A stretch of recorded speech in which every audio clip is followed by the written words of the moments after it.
Largaron. Sale la señal de camino al participante número 11.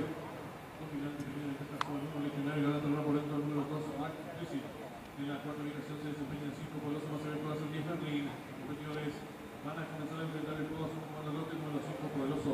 Como medio cuerpo de ventaja número 10, en la primera ubicación se desempeña el número 11 Dominante. Por primera ubicación número 2, Mac Lucy. En la quinta ubicación se desempeña el 7 Dominicano. Más abierto lo va a ser el participante número 9, que estratégico. Los competidores en los últimos 600 metros, el 5 Poderoso. Por primera ventaja sobre el 10 Berlín, abierto se desempeña el 11 Fulminante. En la cuarta ubicación mejora el 7 Dominicano. Y está en la recta final.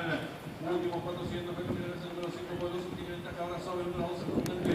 Entre ambos se desempeña el número 10 Berlín, ganando el fondo el 7 Dominicano.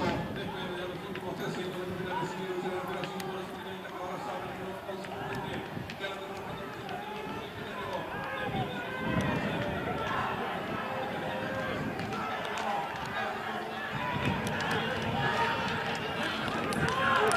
¡Ale, legionario viejo!